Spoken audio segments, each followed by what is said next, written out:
So tell me about the impact on families of adultery. Well, I think, despite what Lucy said, I think that it tends to destroy relationships.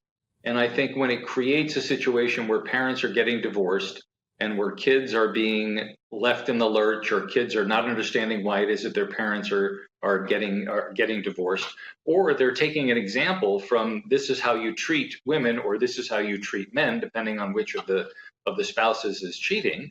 I think it sets a bad example, and it causes a lot of trauma for kids. There's no question about it. There's a lot of research about this, that kids of divorce tend to do worse than kids whose parents have stayed together.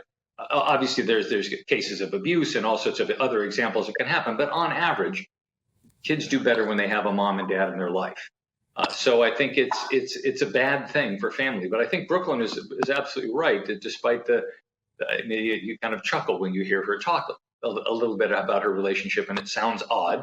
But when you have rules, and when you make rules and you stick by the rules, you're just respecting the person that you're with. And when one person breaks the rules, it's a sign of disrespect.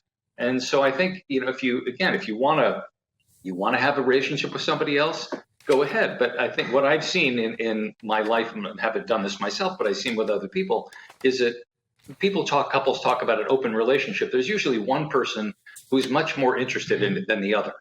And it can change quite quickly when it becomes something that, it's just sex.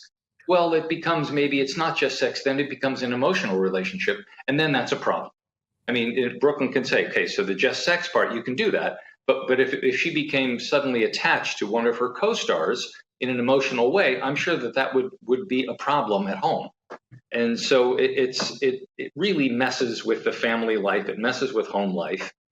We are changing. We're a society where marriage is much less common than it was before.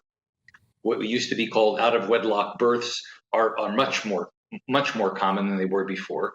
But despite all that, kids do better. And that's, for me, my perspective, what it's all about when you have a family, is kids do better when their parents are together. And if you are willing to put your own self-interest before your kids' self-interest, and you want to go off and sleep with somebody, think about what you're doing to your kids.